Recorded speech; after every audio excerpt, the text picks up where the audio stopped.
I was a shitty leader. Likability is something that people can cultivate, but it doesn't mean you're actually great at your job. You start to see employees leaving, you see sales drop, and you see this once great organizations start to take a significant nosedive. So what does a terrible day look like to you? Liz, thank you so much for coming on. I really appreciate it. Can you tell me, how did you get into human resources and recruitment?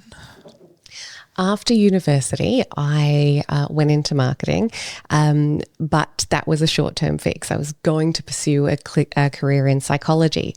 Very quickly, though, I worked out I did not want to be a psychologist. I am not going to be great at that.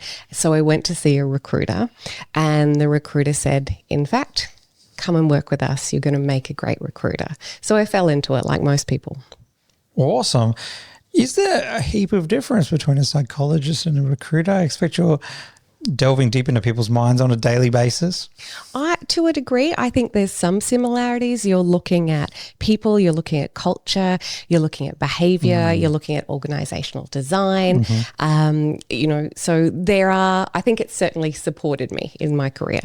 It's awesome. One of the things that's really stood out to me is obviously you're one of our clients. And so along the journey, I've just been picking up all these really cool tidbits about recruitment, and something that became really apparent to me very quickly, and I think this is true for other businesses as well, is that there is a wealth of information out there on how to make sales, how to do marketing and all these kind of things, and all these podcasts about that. But there doesn't seem to be a heap of stuff in the front of center media on how to actually create environments that people want to be in, how to find the right talent.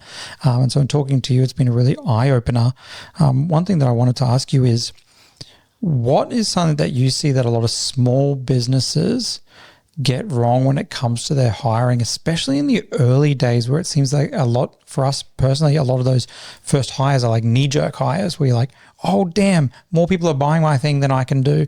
I need to hire someone, and you just kind of get a bum in the seat. What are some of the things that you see that small business is going to get wrong in those early days? I think you nailed it in saying that it's reactive hiring, not sort of looking 3 to 6 months ahead and thinking about when will we need to hire, or what are the critical indicators in our business that are going to say, hey, once we hit this, we definitely need to start hiring because we might have problems scaling beyond it. So in every business, there is some sort of lead indicator that you can look at to think, okay, sales are increasing. This is going to equal that. Therefore, I'm going to need more time and labor in my business. But a lot of us are busy business owners, and we don't often you don't slow down to think, what is that lead indicator?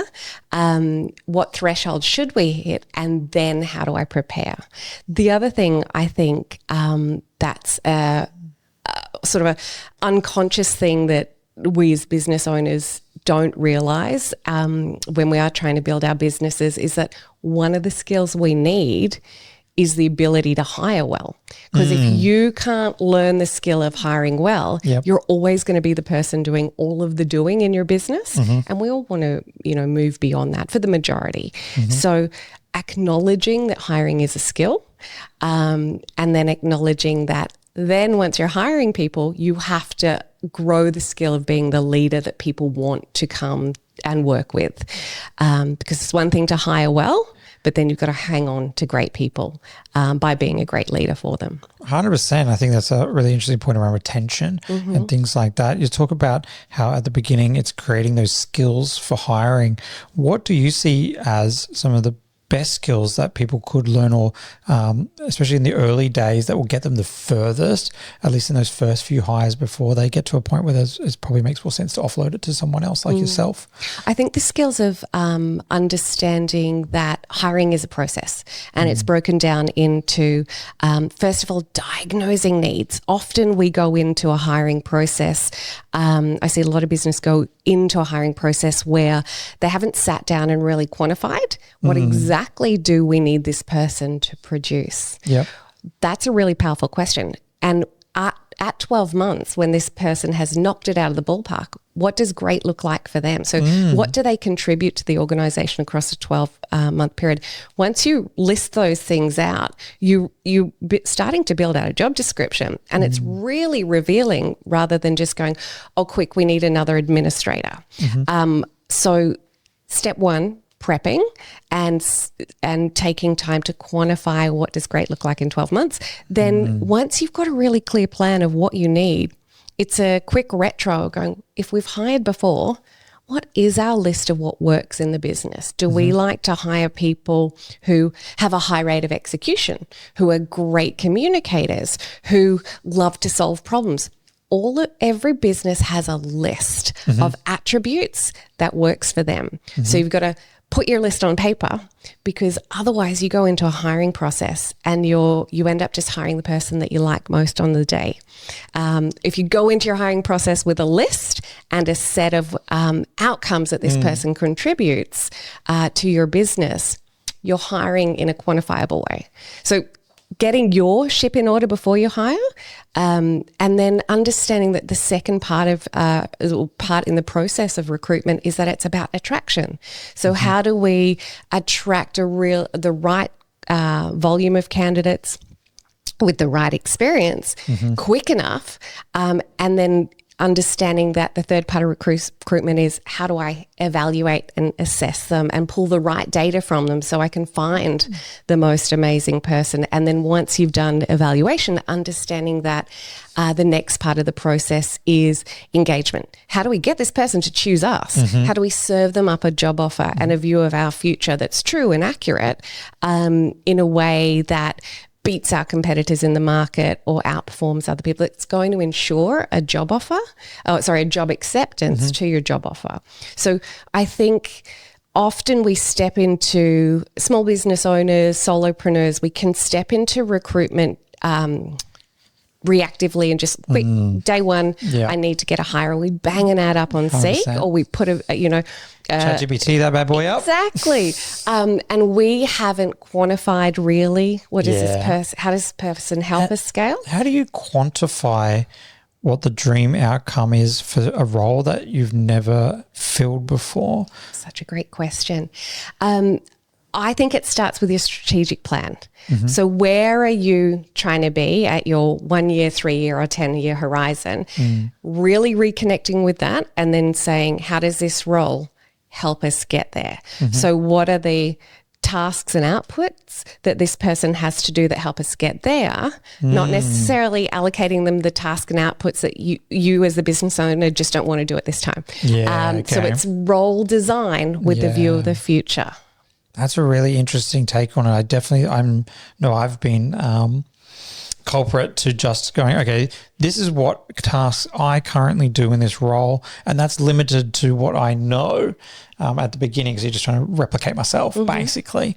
But as the business grows, we're starting to head towards that point where it's like, okay, no, the dream of the business, there's roles here that I don't even know how to do any of that, and start doing that, which is quite scary, I think, because it comes with a price tag, especially at the beginning as you're trying to go in and start filling for specialist roles and things like that. There's a price tag to it. Something that you mentioned before was just hiring the person that you like on the day. Yes. And not actually having set criteria that they need to meet, or having an idea of who the ideal candidate is for that role.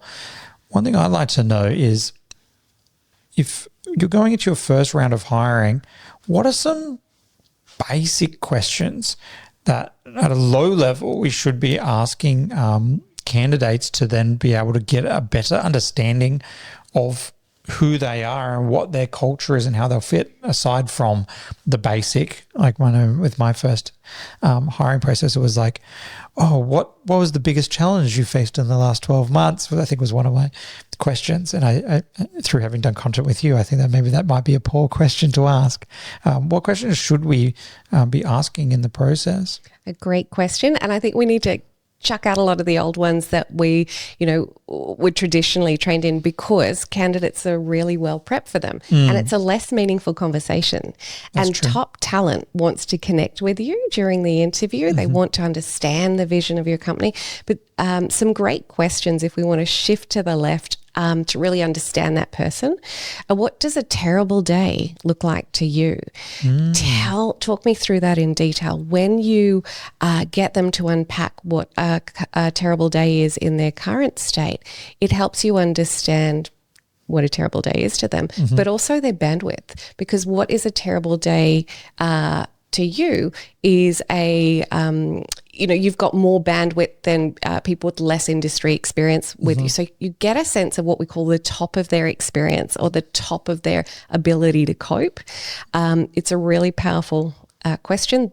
And again, asking the other side of that, in your current role, what's an amazing day? And then asking, why does that day give you so much satisfaction? What is the thing that gives you the joy or the positivity or the energy from that? Because that question helps you understand their drivers and also their orientation to the task they want to do a lot more of.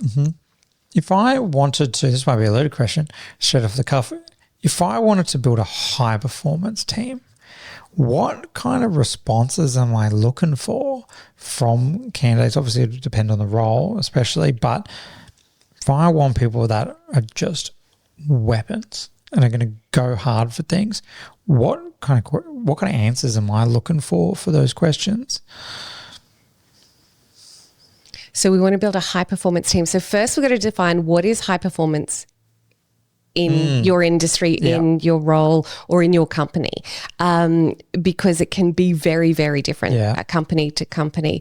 So once you get your definition of what is high performance that you're looking for, according to your perspective on that, we design a question from that. So let's say, could you give me a high performance metric? Yeah. So say, for example, a high performer on, let's do editing, video editing, for example, would be able to achieve a high volume of edits in a day for short form content, as well as be able to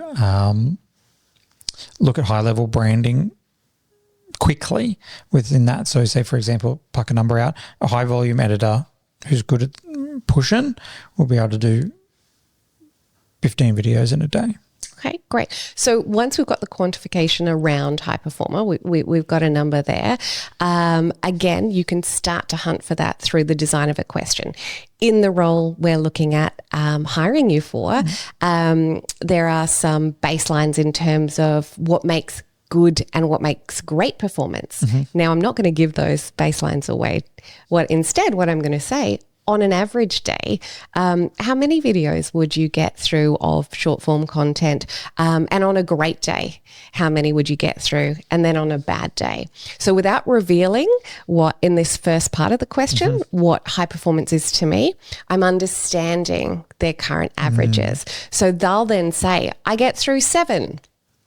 I know there's a gap and I can explore that a little bit further. Why? What are you doing? Is there a great difference between their process and our process? And then I can test their belief with another question on if they could do, 15 or 20 in a day. Hypothetically, what would it take you to do that to a run rate of 15 to 20? Now, if they go, gulp, in their current state, that could be a bit of a stretch. But if they say, oh, yeah, I think it's reasonable and achievable, your next question is, great, hypothetically, how would you get there? And then your follow-up question is, that is our run rate in our organisation. That is the level my team hit at. How do you feel about that? And again, you'll see, or you'll see people that are excited and engaged by that. Did I answer that question with enough how? 100%. Okay, yeah. The other thing that kind of sparked in me then as well is obviously high performance is a cultural thing, as well as a bit of there's some internal beliefs that need to happen or motivations that need to be able to happen to achieve high performance. Those cultural aspects of your business and what it is your values are and how you're doing that. How do you bring your values into the questions that you're asking new candidates, to make sure that they do align there, or at least are in the right trajectory that you can mold them to be there? Do you think it's better to hire people that you can mold into it or people that are already there? That's in a sense, and we're just talking values, right? Mold them into your values. Flat out, I think people either share your values and have a crossover or value similarities, or they've got absolutely polar values. In my experience, I have found that you don't want an exact values match. You want value similarities rather than because you also want to avoid groupthink and a team that are just the same. When you've shared values, you've got harmony that they'll cross over on, but you're also not you're not lacking in diversity.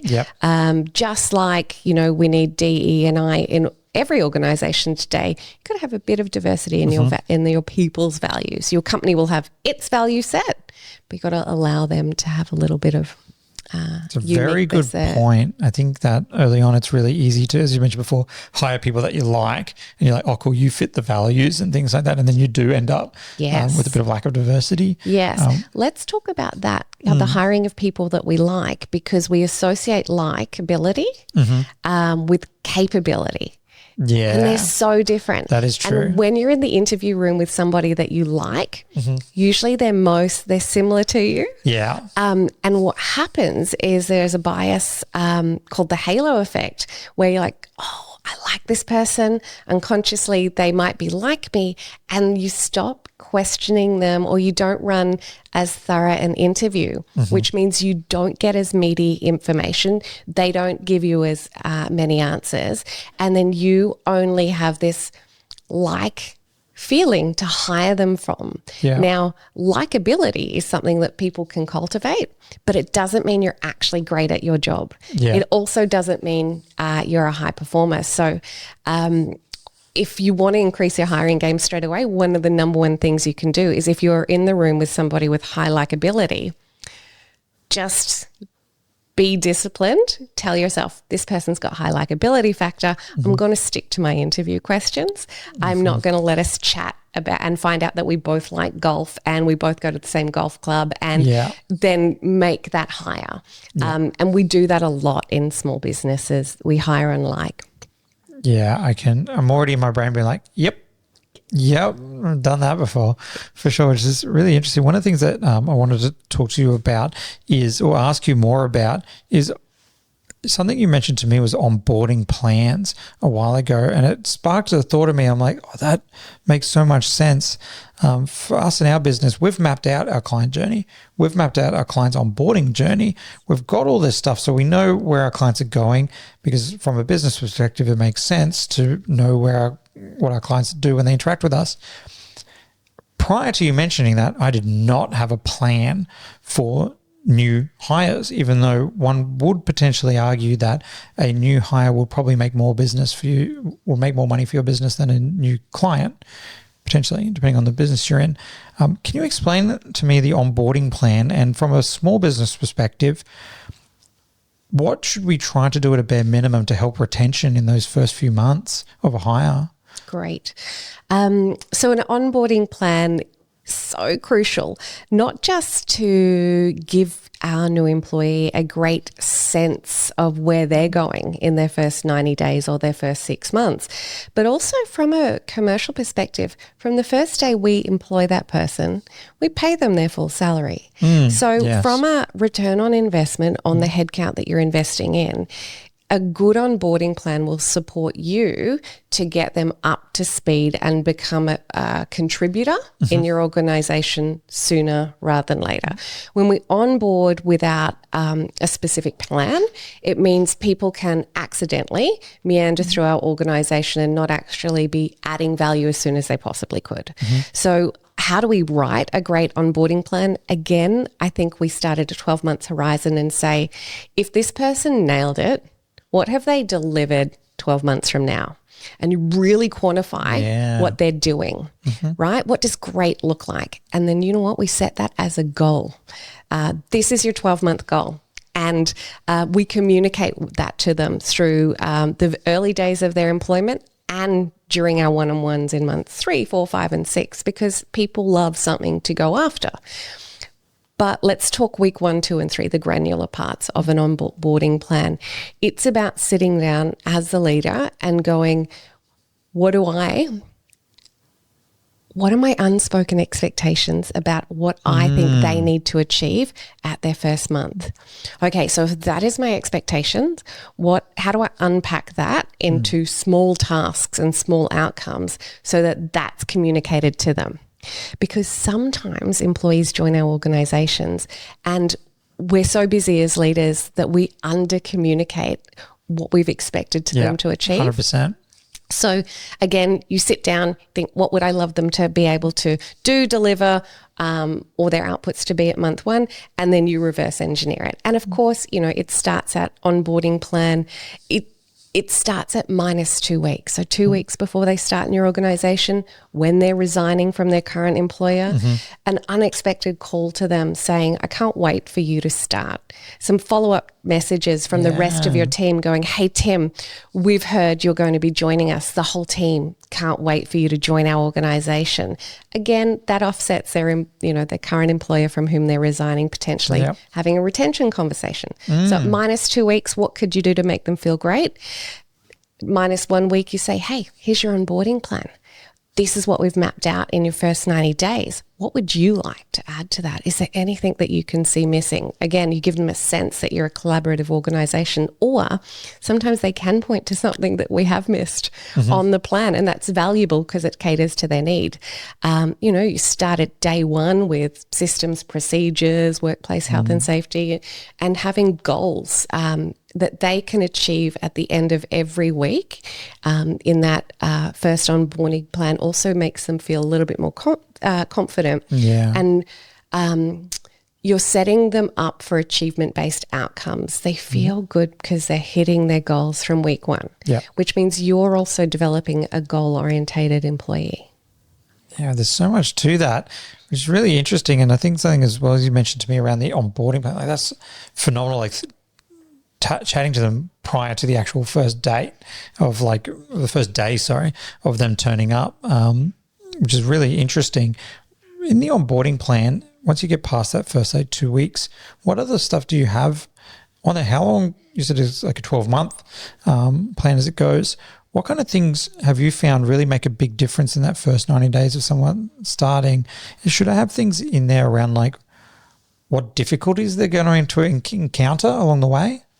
Absolutely. So in terms of how long should an onboarding plan be, it really depends on your industry. 90 days or 3 months is a fantastic period because it seems to be a time span that navigates at least one up and a couple of downs during the employee onboarding time and in their journey and experience. But 90 days seems to be the average. But remember that a lot of, I've forgotten the word for it. What's it called? Pass your probation. A lot of probation periods are 6 months now. So 90 days seems to be the Goldilocks zone. And the second part of your question, what do you have between, after 2 weeks? You can move into things like the things they're going to come up against at week 5 and 6. So in week 3, maybe we're teaching scenario-based instances of, you're going to roll them out in front of clients in 6 weeks, how to deal with difficult clients, how to set expectations. So that's the training on onboarding that you're covering for a precursor of what they'll be experiencing in the live 3 weeks down the track. Again, it can be role-playing, it can be shadowing, it can be setting up for just expectation conversations. You might have 2 hours scheduled in your diary with them to say, you might go to lunch, but then you also might have a conversation with how to raise difficult things in our organization. So setting your employees up on an onboarding plan and then having these moments where you'll sit down and you'll talk with them and you'll say, Flynn, at some stage here, there's going to be a rough moment where you need to raise something that's challenging, awkward, or delicate. In that moment, I want you to think about how you're going to raise it. I want you to choose your timing, but I do want you to raise it. And here's the modality that I want you to do it in. Please know it's always welcome. And if you do this, you're teaching them early for those difficult moments that are ahead, but you're also demonstrating to them that if this, then that, and that's a retention activity. In week 4, you can have a retro conversation with them that says, how is it?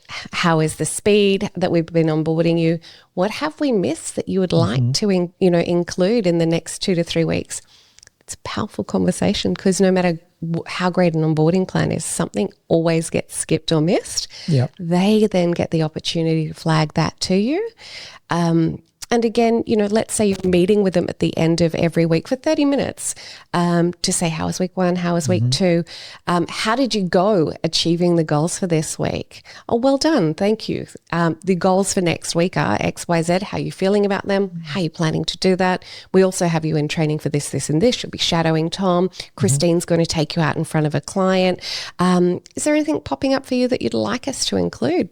If we can next week. Sometimes you're going to have to say no and say that's later on down the track when we've layered in things. Yeah. But Excel and Word, people will create onboarding plans in all sorts of different formats. Keep it simple. Week 1, quantify out the time, qualify the goals. Week 2, week 3, week 4, share it with them. And you will find your team members come up to speed sooner. But also in that first 90 days, communicate all of this, the soft skills and attributes of what you would want in a team. So you want people who will bring things to your attention. You would have another one-on-one meeting that says, Tim, sometime in the next year, you're going to make an epic mistake in our organization. And when you do that, here's how I want you to treat it. I want you not to hide. I want you not to feel scared. Your job is going to be safe unless it's gross misconduct. But I want you to bring it to me, and I want you to know here's what I'm going to do. No matter how disappointing the results are, I'm going to ask you what happened, what we can do about it. I'll help you apply the solution, and then we'll look at it as a lesson learned so that, you grow from it. So don't ever be scared about bringing your mistakes. No need to hide them here. We use them as leverage opportunities in our organization. It's super interesting. And I guess it allows everyone, yourself included, to preface what those difficult conversations are going to look like. As a small business owner, I have not had training on how to have difficult conversations with people at that level.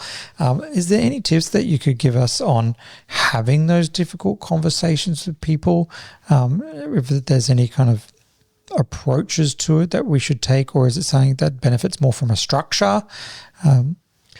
Yes, I would say that even though I've had a lot of training in difficult conversations are still difficult. Because, and they're difficult for a reason, because often we care about the person that we're having that difficult conversation with. Sometimes a lot of leaders want to be liked, and that can rob us of our clarity. Sometimes I find myself not wanting to have difficult conversations because I'm scared. Not so much of per se like how the conversation will go, but not wanting to like negatively impact on the people's mental health, or even push them to the point of going, oh, if I push them too much on this thing that's gone wrong or whatever, they're going to leave. Yeah. And like, oh. Yeah. And then you From kind of feel a little bit. From a retention perspective. Yeah. And you feel a little bit powerless to like have those conversations. That's just something that I've noticed. Absolutely. And done well, they can be a retention driver, and done early. But you're right, as leaders, we've got to use our judgment about when is the right moment to have them, and where is our person at? What's going on for them? Because just because Tuesday at 3 p.m. is the time we've scheduled to have the difficult conversation doesn't mean that our team member didn't just get kicked in the guts with an awful client brouhaha, and then prior to that have 2 other things break down. So, but I feel you know, a lot of business owners are worried, if I say this, will the person leave? And so often the way through that is by positive accountability and early stage. So one of the number one things that I coach a lot of business leaders on is sometimes because they haven't had the tools and the frameworks to have crucial conversations early, they're pretty cranky on the inside and pretty disappointed by the time they actually have the crucial conversation. Yeah, you spin it in your brain and turn it into something that's way more than actually is. For them, it's been going on for, you know how you have a fight in your brain with your partner before they don't even know they're in trouble? Yeah.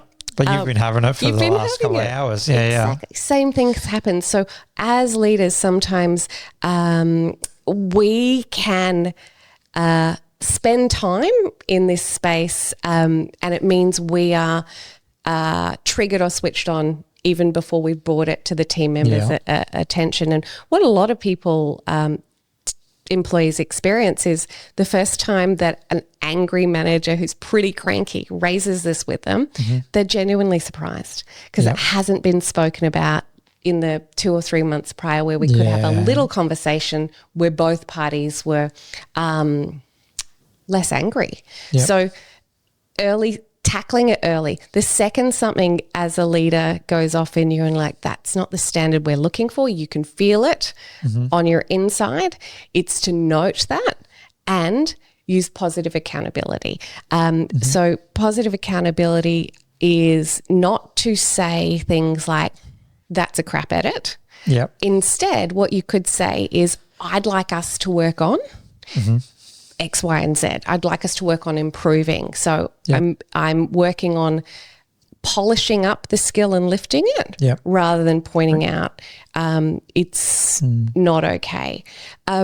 There's also techniques that depending on your scenario, but if you have conversations frequently and with positive accountability, let's say, you know, you have an organization, somebody has to do sales calls and they know their KPI is, I don't know, whatever it is, 20 sales calls per week and they are not doing it. In your next one-on-one, it sounds like, hey, why aren't you delivering your sales calls? What would you like to do about it? And I'd like to ask you to be accountable to deliver 20 calls next week. Can you do that for me? It's a different conversation from why you're not delivering your sales calls and what can you do about it.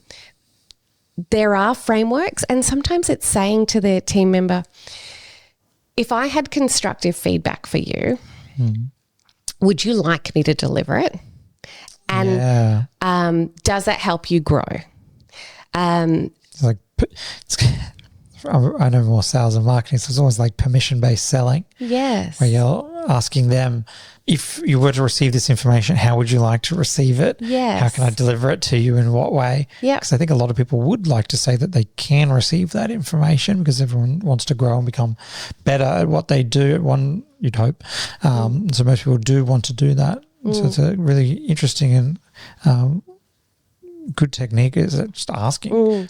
But the number one rule is if you're still ticked off about it as the leader, don't give that feedback because it's in your atmosphere, right? No matter how nicely or how many positive, lovely words, people will be able to tell. Feel it. So if you're going to give constructive feedback and you have a great relationship with your team member and they say, yeah, you know what, I would love some, because they're in a good spot, you have to be in a good spot because they will feel it and it'll come across like a smack rather than I'm here trying to help you. Yeah, we're trying to build up towards the goal. And again, the wording, instead of saying, Liz, you're doing a crap job of blah, or this isn't good enough, we want to use language like, I'd like to increase your capability in, or I'd like to see you lift the levels of, and you be more specific. So how does a great, constructive conversation go? As leaders, we got to fight against our own instincts, which is when you need to say something really clearly to a person and you care about them, you're worried it might hurt their feelings, your brain softens the words, it blurs them, it will use things like perhaps or maybe, I wonder if, we just sort of improve this a little. 100%. You sound vanilla. You are so unclear and you have not served that person. So you have to, the best way to communicate is to write out the sentence, ask yourself, is that clear? Is that precise? Am I being a good communicator here? And then say it out loud. Even the first time you literally practice it, your brain is going to make you soften it. Mm-hmm. And so you make sure you're being specific because you're prepared. And then you ask yourself, where is my team member at? What is the best time? Mm-hmm. And maybe it's not a conversation on the same day. Maybe, it's a 1-2 kind of combination where you, and definitely not on Mondays because people don't love feedback. Yeah, okay. Maybe so on a Tuesday, Flynn. There's an opportunity that I noticed in some of your work, and I'd really like to feed that back to you. Mm-hmm. It's growth-based feedback. I know how hard you're working right now, and I'm worried that this might sting a little bit, but if I had some feedback that I felt could help you grow, would you like me to deliver that? And how would you like me to deliver that? Yep. And then you listen. What if the answer is no? Or ask why. Yeah, okay. Thank you for letting me know. Could you tell me why? Yeah. Because based on the why, no, I've just had a terrible job. Terrible day in my job. Yeah, no, okay. I'm in a terrible space right now. Then your answer is excellent. When would be an appropriate time to just address this with you? And what do you need help with right now? Yeah. So if you get no because I don't want feedback, I think there is your answer in and of itself. There's a whole nother conversation. We're all in growth-based organizations. Yeah. So somebody with the ability or the desire not to grow probably doesn't suit organizations like ours at the moment. Yeah, I can totally understand that. One of the things that I really wanted to know a little bit more around is retention. Yes. So we've had a lot of conversations off camera about culture and how that feeds into retention. For a lot of small businesses, mine included, in the first when you get started, for me, the biggest focus is sales, because in my opinion, if you don't have sales, you don't have a business. And so then you start shifting onto culture. I'm like, okay, cool. Well, I like the people that I work with. would love them to stay as we continue to build a culture around that. What are some of the things that you think are the biggest big ticket items that you can do as a small business when you're first starting out to build culture that are going to get you the most bang for buck? Because I know in a lot of large organizations, we see what they're doing, or I'll see what large organizations do, and it's like, I do not have the funding or money to have massive day-long events every other week and all these other things, which I guess some people think is culture, is like the team building exercise and stuff like that. For a small business, what do you think are like the biggest things that we can do to make sure that we're retaining it's probably two separate questions there, retaining our staff and making sure that they are enjoying where they live, but then also creating a culture that people want to hang around? Let's tackle that in two parts. Yeah, let's talk about retention and then let's talk about building epic cultures. So in retention, in my early career as a leader, I was a shitty leader, and I still have to apologize to my first ever team. Sorry, you guys know who you are. I just thought that being the leader was the one who made the decisions. Yeah. And the one who communicated the mission. Mm-hmm. What I didn't understand was being the leader being a leader is something that you have to actively work on just as much as any other discipline. Yeah. So in recruitment, my ability to attract great performers for clients is a skill I have to hone. Actually, so is leadership. Every week, you've got to work on it. So if you're going to build a team, you've got to take leadership on as not something you just do because you are the head of the organization. Yeah. You must practice your capability. You must purposely grow your strength in that each and every week. Once you realize that leading is another part of your role, not just the default part of your role, you really do start to look at your own current state leadership skills, what you're doing well, what you're not doing well. A leadership journal is super good for that. So a lot of people go home every night and as leaders, they write down what went well. Yep. Why? Why did I lead well in that scenario? Isolate that behavior. But where did I really drop the mic today, and where did something go terribly wrong? Why? This might be a loaded question. What does good leadership actually look like? Oh, that is a really good question. Again, I think it depends on country, context, and who you want to be as a leader. So for me, my personal opinion is a leader that enables their people to perform and constantly grows their people so that they are getting better and better and more job satisfaction. A leader that's approachable and a leader that is an exceptional problem solver, but that doesn't fish for their people, but rather teaches them to fish. And I'm of that opinion because most high performers in the workplace today want growth. Yeah. But they want that growth to be in and of their own skills. Yeah. I think great leadership is an excellent communicator. We forget that as leaders, a big part of our role is to communicate frequently, communicate clearly, and communicate early. Yeah. Just because we know what is going on and where we're going doesn't mean that's disseminating across the organisation. So I think being able to build others, a great communicator, excellent conflict management skills, because in our organisations will have there's always going to be conflict. Anytime you get more than one person in a room over a period of time, there's going to be friction. 100%. And I think another attribute of great leadership is the ability to hire well and to hire people who are better than you. I see a lot of leaders who are scared, particularly a lot of us who started as subject matter experts. And we were the doer and the executor and everything in our own businesses. And then you're in the room with somebody who is technically, you're in an interview and you realize this person could blitz me. Sometimes your ego triggers or our brains create reasons not to hire them, or they might be difficult, or they may not do it my way. But if that person is genuinely 2 times better at you than that, wouldn't you hiring them improve your organization? So a leader who can hire well, the craft of hiring well is super powerful, because if you're a leader who has the other side of that coin and actually hires badly over and over again, you actually take your organization backwards. It's very expensive going into the rehiring process, as I'm beginning to learn. And the morale, the time lost, and it takes the energy out of things. You put so much effort into a hiring process. So they're kind of the attributes of great leadership. So if I've got, been tying in for that leadership piece into the retention piece, if I've got these great employees that are now bums in seats, they're doing their job, which is awesome, I'm starting to lead them. What other things do you think that I could be doing to increase retention and satisfaction within the job? I think frequent one-on-ones.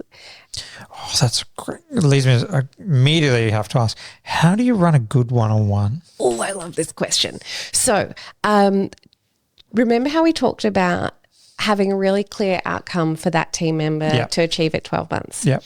Plus they'll have their regular tasks and KPIs and whatever is your accountability cadence in your organisation. Everyone has a clear set of things they need to achieve.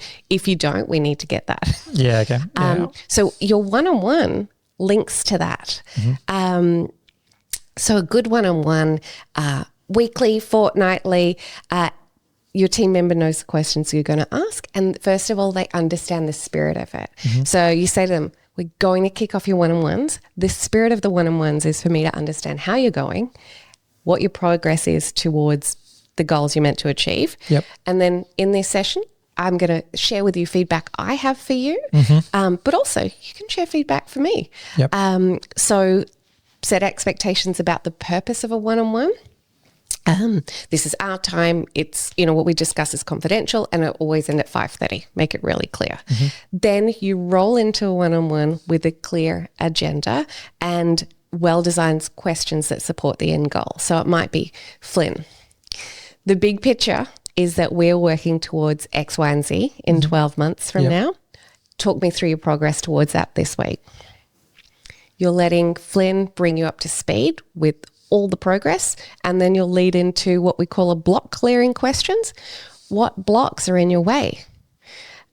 What's challenging you in, not just challenging you in general, what's challenging you in relation to that outcome? And then you don't fix. As a leader, don't give them the solution. You grow your people and you say, what ideas have you had about how you would like to remove that block or start to solve around that, or how could we innovate our way out of this? Again, what you're doing as a leader, very quickly as leaders, we'll try and give a solve here to the person, but nobody likes to be told what to do, ever. Yeah. Doesn't matter. When people solve their own problems, they're so much happier. And they mightn't solve them as well as you would solve them. Yeah. But what matters is that they are solving and the solution is theirs. And when the solution is theirs, they're so much more likely to enact it because I came up with this idea versus my boss told me to do that.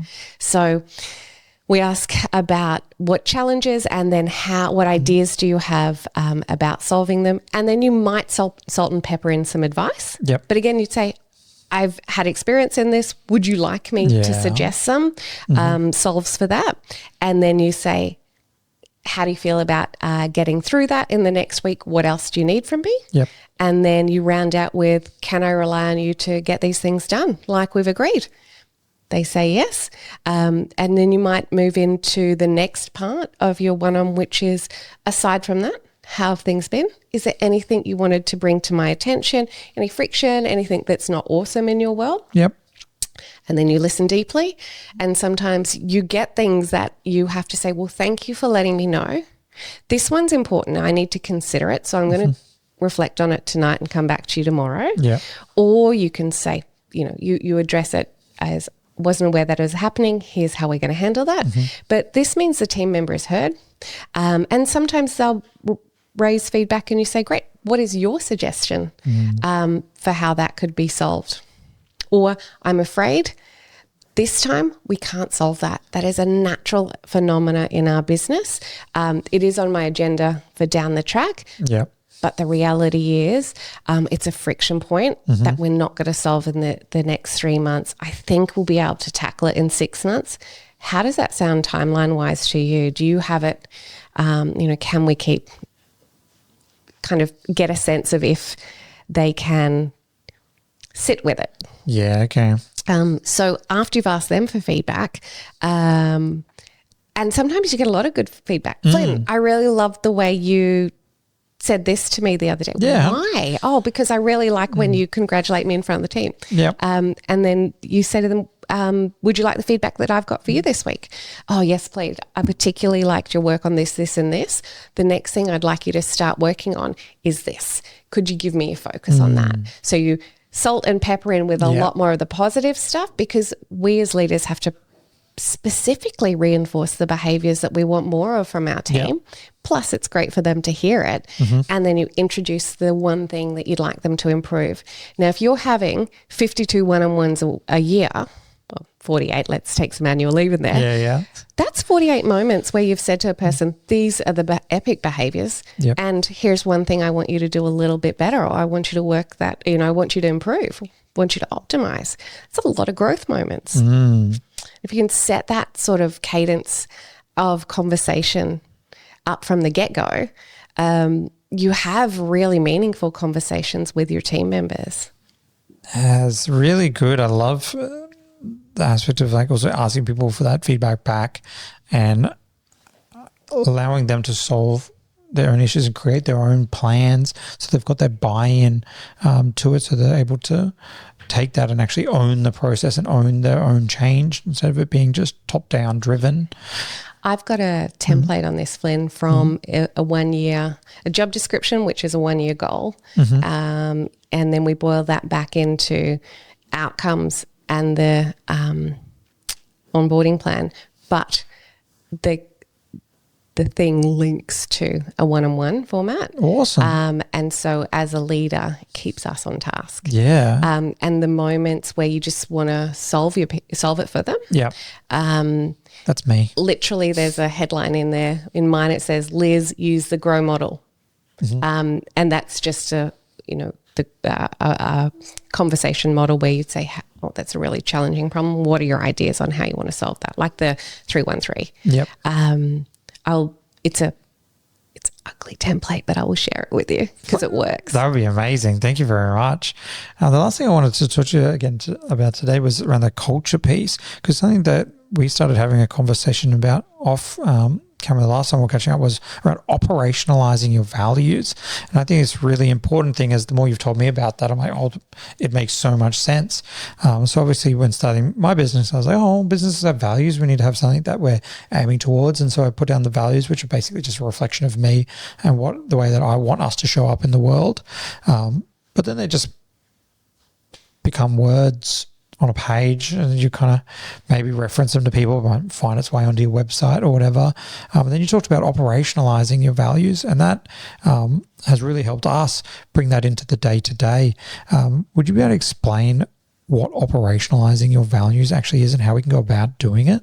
Sure can. And it's such an important thing to consider, because cultures can create themselves.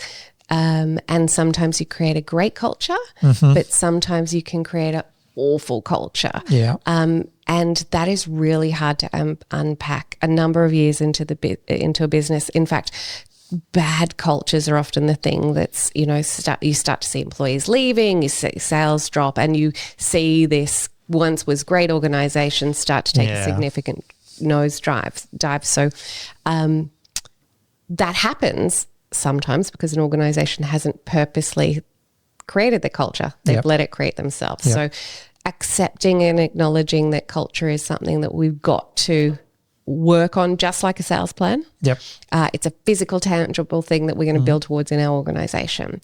So you mentioned values. Most organizations have a set of values, and they've chosen them for certain reasons. And often those values are pointed at their clients. Correct. Whereas what if they were also, they're sales tools sometimes, but what if we also talked about making our culture, making our values something that guides our internal behaviors. So let's say excellent authenticity, accountability. I think accountability is a big one that you see on a lot of value adds. It's one that's really big with us. I think it's a really good one that I think a lot of people, as business owners, we also think like, oh, I want everyone to be accountable. But accountable looks different to different people. Exactly. So it's how could you turn values into cultural guidance tools stop them being this generic empty statement and make them something meaningful. You take the value like accountability, and you sit with it and you ask, what is the behavioral indicator that is accountability to us? What are the behaviors that I'm really looking to solicit internally from my team around accountability? And you get granular. It will sound like if you put your hand up for it, you deliver it.